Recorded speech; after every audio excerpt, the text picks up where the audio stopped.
Oh, hello there. Thank you for joining. I really appreciate it.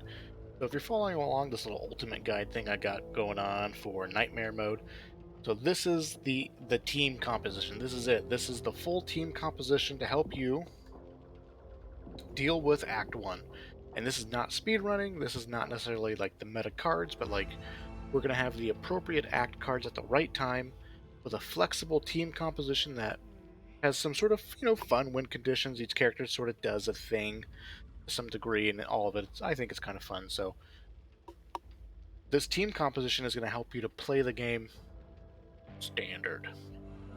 You know what I'm saying? You don't want to speedrun. Your friends don't want to speedrun. You want to play the game in a way that you imagine it to be played. With 4 players working together, killing zombies, and making their way through a zombie apocalypse world. So we're going to start off with Doc. Right? So Act 1. And you're going to see a pattern here. You'll spot it. It's like Blue's Clues. You tell me when you see the pattern, alright? Though I do have to give a disclaimer here. Does Share the Wealth stack? Because all 4 characters have Share the Wealth. So I don't know if it does. I don't know if it stacks. I haven't tested it. I don't have friends to test it with. Pity me. Sorry. Okay, right. So if Share the Wealth doesn't stack, 3 players will remove Share the Wealth and put Hazard Pay in. Right? Put Hazard Pay in instead, and then 1 player will have Share the Wealth. You guys can figure that out on your own, right? Because this is all about you playing with your friends. So everyone has Share the Wealth, and Double Grenade Pouch is their first thing, is their first 2 cards. And my philosophy is, so long as you can deal with the common ridden by having good positioning, map awareness, and you shoot your gun at them, and you have a disciplined trigger finger, you won't run out of ammo. And when a mutation shows up, you just throw a grenade at it. And that's it, right? Tall boy shows up, you throw a grenade at it. Stinger, Hawker, that's in an inconvenient place, you throw a grenade at it. Exploder, you can shoot, but if you're running low on bullets, you throw a grenade at it. Right, this is the foundation, our resource generation, and the foundation, the best card in the game, Double Grenade Pouch, the best card in the game. Hands down, easy, easy, easy, can't convince me otherwise, right? So this is the foundation. Every deck is going to have these 2 cards. Now Doc, she's going to be a half support / support damage character. Doc's like passive abilities, her free heal, 25% damage resistance, and the healing efficiency, she's already like the perfect support character right out the gate. Like, anyways, I don't want to talk about it too much, but she already does so much just for being there. So applause to Doc. Mag Carrier, for Doc, keep her SMG. Keep her SMG. She has one of the better SMGs, unless you find an ump or you prefer the Uzi. But either way, like her SMG is great. So she's gonna be running her SMG with Mag Carrier. Now here comes the act specific cards. For Pain Train, we're getting Cross Trainers, and for the Crossing, you're getting Superior Cardio. We don't really need this for Pain Train, but for the Crossing, having these 2 stamina cards are going to be really, really, really nice. Really nice. 6 Bomb Squad in the middle of the campaign right now at a clean sweep. We're going to keep our grenade damage in line with the health that the mutations are going to have, because you're going to start getting ferocious mutations more often now. And plus, if you need to burst down the breaker, you have that option as well. Power Reload. I love this card. I think I'm going to come out with a video for the top 15 cards, and I'll sort of go into more depth as to why I think that is some of these cards. But this is one of the best cards in the game. If you're not stacking 3, 4, 5 damage cards together, right, then Power Reload is going to be better than almost any 1 damage card that you can run. Power Reload is going to give you more DPS than any 1 damage card can potentially provide. But also, too, because we're running an SMG, we shoot bullets really, really fast, and we have Shredder. And now, with us shooting bullets really fast, we can maintain that 15% damage debuff that Shredder provides. Plus, if we do it with a Power Reload, we can maintain that Shredder debuff for even longer. And that's sort of the point. That's why we have Power Reload, is just to make Shredder last longer. So that now you really sort of have the choice between um, shooting a tall boy down if you have the bullets for it, or if you're running out low on grenades or running low on money and you want to save the grenade, you sort of have the option now to pick and choose a little bit, depending on the circumstance. Poultice, because we're support, I guess. Again, this is the one of the best healing cards. I won't go into too much detail, but just trust me on this. I'll do the math later in my top 15 video. But Poultice is either equal to or better than all of the healing efficiency cards as far as the health provided when using a healing accessory. Plus, Poultice gives the 20 heal over time 2 pain pills. So when you pop the pain pills, you get 40 temporary health plus 20 actual health over the 30 seconds or whatever. So it turns the pain pills basically into a bandage, and the pain pills cost 25 less copper anyways, so it's great. Doc should pretty much always be running pain pills. Shoulder back for the double support, great. Marked for death, which synergizes with our shredder. Now we mark the target, and then we start shredding it, and when our team focus fires with us, our entire team gets a 25% damage boost to the target. And one thing too that's cool about Shredder, you can shoot something, shoot. You can shred it, and then you throw a grenade at it, and that damage will be added to the grenade. I'm pretty sure. Ammo belt, because we have the SMG and we're going to be running out of ammo quite a bit. Speed demon for the reload speed. Again, just everything about it to maintain Shredder as much as possible to kill breakers, ogres, and tall boys. But also too now with the power reload and the extra ammo and the reload speed, Doc is sort of like Doc provides crowd control. So when there's a huge swarm, tons of things running around, and there's a big old swarm, Doc is gonna have plenty of bullets and plenty of reload speed to keep her gun firing when the horde is swarming you guys.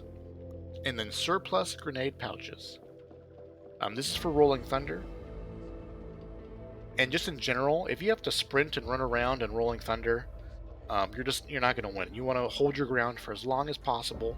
Keep the guy who's loading the cannon safe.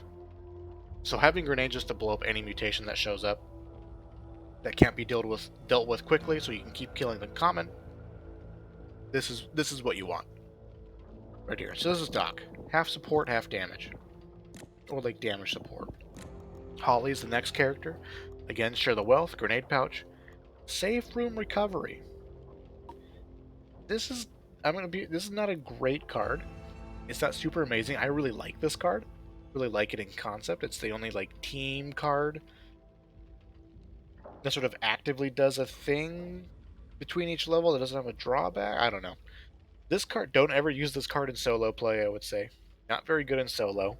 Pretty low impact. But the idea here, we're trying to cut some corners with trauma. So we have trauma resistance with Doc. Mom is going to have a medical expert for healing trauma and lives. And then you have safe room recovery here. And hopefully between those three things, you can avoid having to use medicine cabinets. That's the goal. Using medicine cabinets as little as possible, getting to the next level, and then just healing with the 100 heal in the safe room at the start of the next level. That's ideal. So those three things hopefully should sort of combine and culminate and like result in you having very little trauma, because we're trying to cut some corners here as far as running trauma cards in each of the characters. Act cards, cross trainers, superior cardio for the crossover or for the crossing. So at this point, Holly's going to be using the shotgun, as you can tell by shell carrier, and she's going to have hyper focused, which is just sort of like one card, most bang for your buck. Holly will be able to kill breakers relatively easy. Holly will have a good time killing exploders and wrenches and things like that, given the range and etc. But really, Holly has this to help you kill breakers when they show up. It becomes a pretty ammo efficient way to kill breakers. And two, as an alternative option, Holly can run stun grenades. And this doesn't really work on the like the diner mission or the bar mission where you need to hold your ground.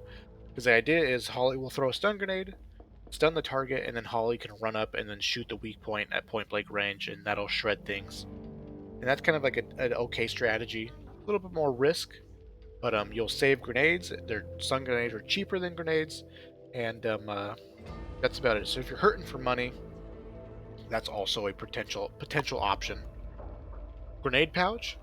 Our 8 card is the bar. So again, so we have some characters who are running extra grenade pouch, simply so that they can you can hold your ground basically, because those are missions where you're stuck in one location, you need to hold your ground. So whenever a mutation shows up, you throw a grenade at it. So here's an extra grenade. You can do that more reliably. So here is Holly's win condition, or like her gimmick. We have Rolling Thunder, Hellfire, and obviously here we have can't aim down sights, no aim down sights, but because we're using a shotgun, right? So she has Rolling Thunder, which gives 35% move speed while firing a shotgun, and Hellfire, 45% move speed when shooting.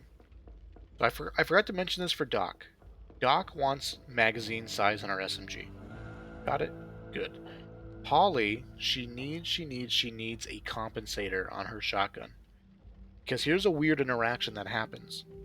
When you get Rolling Thunder and Hellfire, plus a compensator, and your movement speed while firing goes above 100%, when every time Holly shoots her shotgun, she does a little dash. Like Holly's base movement speed actually increases when she fires the shotgun. So now with motorcycle helmet for the extra health and survivability, mag coupler for reload speed, padded suit for more defense, and then canned goods. Holly's gonna be this like off tank, like boss damage dealer, like off tank. Like, so when Holly's not shooting a boss, Holly's job is to sort of be in front and sort of she's gonna do a little dance, and like she's gonna control an area, because when she shoots a shotgun she can like dash forward and then dash back and left and right. It's a little fun little dance thing that Holly can do now with this Hellfire Rolling Thunder compensator thing. Little fun little shotgun thing you can do. You just sort of dash around and control a little area. It's like you control an area similar to like a melee build would, but you don't hold a doorway. You can hold a much bigger space, and ideally you're actually holding a bigger space.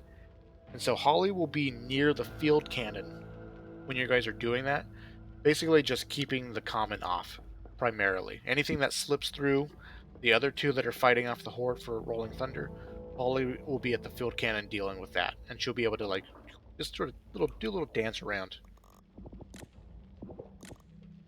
Carly, and everything's gonna make sense once we get the mom. So again, share the wealth, double grenade pouch, aspiring sacrifice, because we have mom on our team, and mom is gonna run medical professional, which restores lives when you use a medkit and defibrillator, right? So aspiring sacrifice, again, just double resource generation here. It's gonna synergize really well with mom, synergizes well with medical professional. So much health. Health. Cross trainers, cardio, for the crossing, bomb squad, keep our grenades in line. So Carly is going to be the more dedicated damage dealer. She's going to have ammo stash for Tech 9. So Carly should keep her AK, unless you guys want to give Carly the ranch rifle. You guys can figure that out, but basically Carly's going to be running an AR, preferably an AR with high damage. So, but when she's not using the AR, she's using the Tech 9. Harley will be spraying and praying with the Tech 9 for crowd control, killing common ridden, etc. The second anything big shows up, anything at all, any mutation, whatever, hawk or stinger, Carly's going to be the person best suited to kill that thing. So be quick on the switch, you know what I mean? Tactical vest for the ammo and damage. Grenade pouch. This is a little bit later, right? This is not for the bar. So if you feel like you need the extra grenades for the bar, you can play around with switching these two. But I just like getting Carly's ammo capacity higher, because you're going to be burning through a lot of ammo. Grenade pouch for special delivery, and then improvised explosions for the diner. So at this point in time, Carly's grenade should pretty consistently one-shot all tall boys at this point. So Carly should be the one who's throwing grenades at tall boys first. and burning through her grenades first in that regard, because she's going to be just most reliably going to be being able to one-shot them. And of course, too, at this point now, Carly's grenades are going to be really valuable when it comes to killing ogres and breakers when they show up. And of course, you may want to like not just grenade dump right away, but she can throw one grenade, break all the armor. Holly can get in there, do some stuff, and if things are going south or not going well, you can burn some extra grenades to save health. Power reload, because again, I love power reload. It's going to give your AK and your Tech 9 more crowd control because you have more bullets and more DPS, more burst damage potential if you're just unloading an entire mag into something that's pushing you, like a tall boy or whatever. Glass cannon. What's important to note, glass cannon does affect your grenade damage, but as well as your AK and etc. So it does more damage. Canned goods. Canned goods. Canned goods for Rolling Thunder. Slurpees. Surplus pouches. Again, just more grenades. More grenades. And that's about it, right? More grenades so that you can hold your ground for longer, just blow things up. And when I say grenades, I mean grenades. When you get the Rolling Thunder, maybe one player could have pipe bombs, but ideally everyone should just have grenades. Because I mean, at the same time, if the horde is swarming the field cannon and Rolling Thunder, you can just throw a grenade and blow all of the horde up instantly. Bam, they're gone. No need for a pipe bomb. Who cares? And then you just keep moving. And then canned goods for survivability or Rolling Thunder. So now Mom is like the dedicated support character, but Mom is also going to be the field cannon user. So again, share the wealth, grenade pouch, medical professional. Medical professional on the second map on Blood Tunnel. The extra life regain, it synergizes with Mom. The trauma recovery, really nice. If you guys have lots of extra money, lots of extra cash, then when you guys get to the safe room, you can like burn an extra med kit and heal some trauma or whatever, etc. But the point is, Mom's going to be restoring health, keeping the inspiring sacrifice, triggering over and over again if you really need it, recovering that health, triggering it again, recovering trauma, etc. But also to the defibrillators. I know you guys want to do nightmare mode so you can get your fancy skin at the end, right? You guys want to get your fancy skin. So defibrillators, so that as many people as possible can live through the campaign. So I think Carly, for most of the time, should be carrying two toolkits, and then 2 or 3 players could be carrying defibs. You guys can play around with that as you want and how your money allows it, and etc. Cross trainers, cardio, the crossing, bomb squad, keep bombs, grenades relative for longer. Combat medic for the use speed. And you're going to see here the Act specific cards for Mom are going to be use speed. Grenade pouch for the bar, padded suit for survivability, hydration pack for survivability because Mom's going to be running the field cannon, screwdriver for use speed, multi-tool for use speed, headband magnifier, canned goods. And the reason why I love canned goods for Rolling Thunder is because we don't care about stamina now. It's not a big arena. You really shouldn't be running around in it. If you're running around in the arena, you're going to die. You're not going to win. You're going to lose. So it's better just to hold your ground. Here's extra 40 points of health to help you hold your ground. And that's it. And that's it. Some general concepts, right? Every character has double grenade pouch. So the strategy of running into a room and holding up and holding a doorway will work because the doorway will funnel the common for you, and you will be easily be able to kill them off, no problem, because you have good positioning. You're gonna have 12 grenades for most of the campaign. So as you're doing that strategy of if the horde is alerted, you get to a defendable place, which allows you to kill the common, and when a mutation shows up, you blow it up with a grenade, and that's going to be the foundation of the playstyle. With good movement and map good movement and map knowledge, you'll know where to hold out, where to defend from. You can coordinate with your team to do so, and you'll have all the tools necessary to survive in that, basically in that panic room. Need to hold out until this all dies down. Secondly, if you have the money for it, leave the safe room with all your things filled, fully slotted up. You should have your quick item, and your grenades, and your healing accessory, and almost full ammo and full health. Because in nightmare mode, you want to keep a good pace. So if you have the money for it, you're leaving the safe room fully geared up. That way, you can avoid looting as much as possible. Now, obviously, loot the things that are convenient, that are already on the path.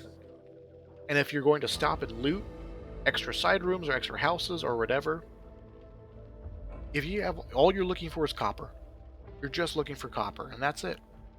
So that will simplify your looting time if you need to, or if you want to loot. Otherwise, you're just looting on the go very conveniently, and you're just moving on. Super fast pace, nice and snappy.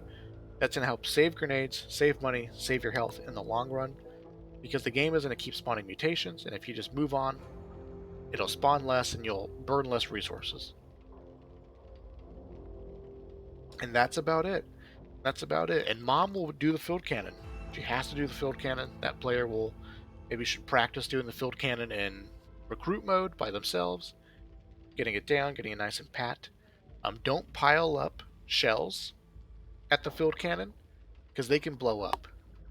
The shells can blow up and they'll kill you. So if you throw a grenade and it hits the shell, it'll blow the shell up, or a lot of times the shells will get blown into the ground. Leave the shells in the boxes. And when you pick a shell up, if you pick a shell up and then like sprint jump really quickly towards the field cannon, you'll do a full sprint jump, keep your momentum, and it's relatively fast. Like a lot of times you can like sprint jump and almost be at the field cannon. Right. So, anyways, that's it for this. Very versatile team. Every character will pretty much keep their gun except for Mom. She can keep her gun or drop it and pick. Like Mom doesn't run. Right. All three of the four characters are running weapon-specific cards. Other than that, everyone has grenades. You're keeping your pace by not looting very often, and and we have like the bare minimum trauma resistance sort of build. And hopefully, if with some good play and good practice, you guys will be able to do it up, and Mom will be key to the field cannon. Thank you guys so much for watching. I really appreciate it.